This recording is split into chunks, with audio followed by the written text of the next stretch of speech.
Carports, you know, the structure that covers and protects your car when you don't have a garage, or when you just can't get your vehicle into the garage any longer because of all your junk. So I have a question. Are carports only for cars? And to help answer that question, I have Chris McDonald from Carports on the phone with us today. Chris, how you doing? Doing great, Ken. How you doing? Awesome. I'm glad you could be here. So Chris, I have a handful of questions that I see come through on a daily basis, and I thought you could help answer them. Absolutely. Okay. Anything. What kind of carports do you carry? That's a good question. It's basically we go. There's three different roof types. You've got your regular style, which has a more rounded look to it. The eave actually kind of rolls over the top of the leg about 6 or 8 inches. Then we have the boxed eave, which is a style where it's looks more like a house. It's got an overhang on it about 6 inches on each side.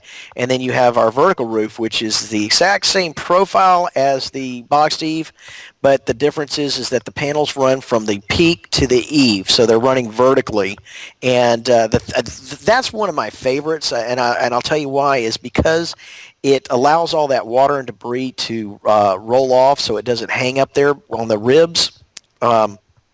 And the other thing that I like about it is that it has additional strength to it because it's got 4 hip channels, primarily to allow somebody to be able to screw those panels into gives it something to hold on to, but it also strengthens the structure. Okay. And basically, they're there to cover a vehicle. But to be honest with you, I've seen people use them for all different kinds of things. Okay.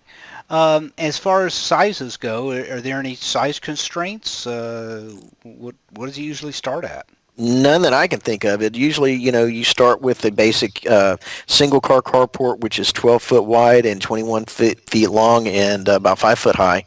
It can actually go smaller than that. The biggest I've seen as far as a carport, you go all the way up to triple wide. That's 36 feet wide, and 30 feet wide, and goes up to 60, 70, 80 feet long. Oh wow. So Yeah. really, it sounds like it's really customizable. You can pretty much the client can get whatever they're really wanting.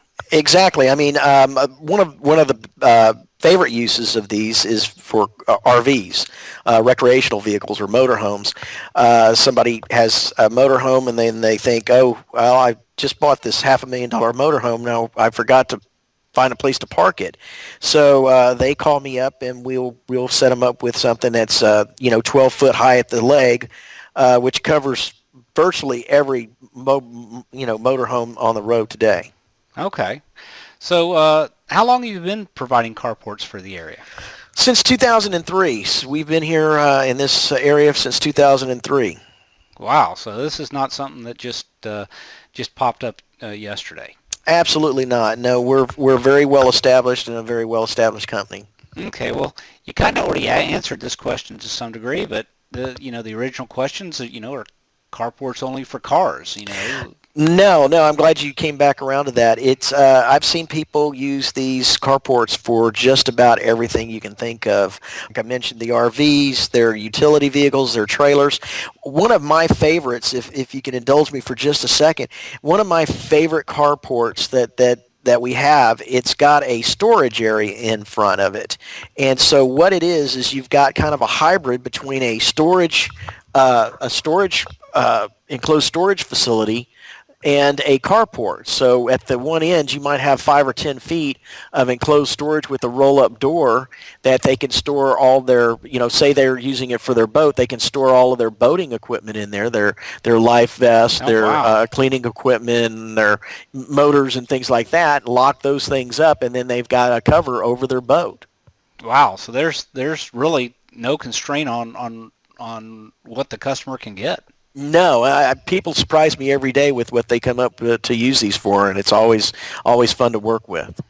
Wow. Okay. Awesome. So if somebody's ready to get started, what do they need to do? All they got to do is pick up the phone. I'm here to help them.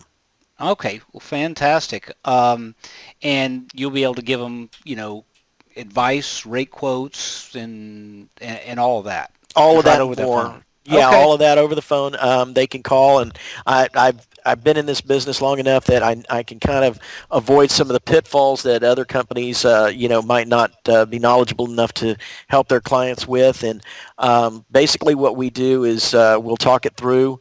Once they've settled on a size and a design that they like, then we will get a down payment of either 10 or 12%, and then it takes about anywhere from 2 to 4 weeks to get the structure in. It's put up that day, and then once it's done and they're satisfied, they pay the balance to the installers. Okay. You say 10 to 12%. What determines the 10 to 12%? 10% is for anything under $2,500. Anything over $2,500, it's 12% down payment.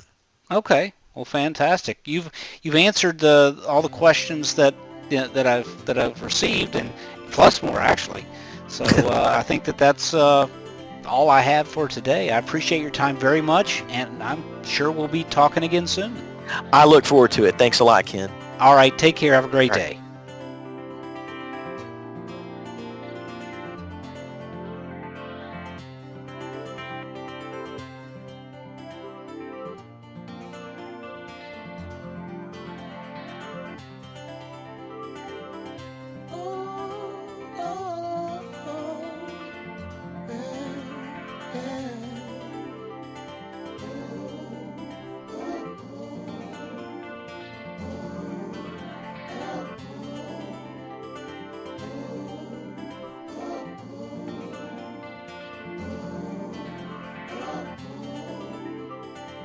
Don't know if I make that.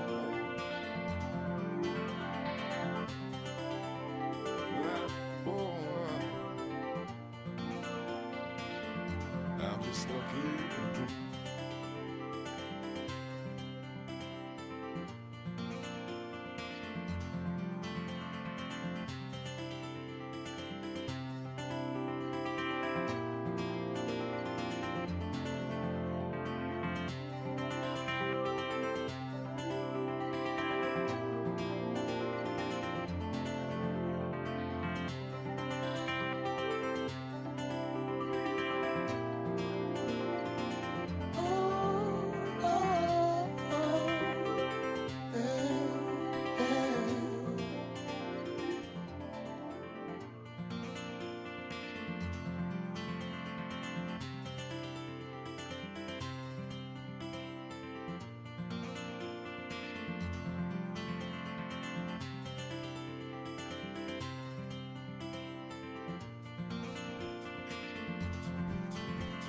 Yeah.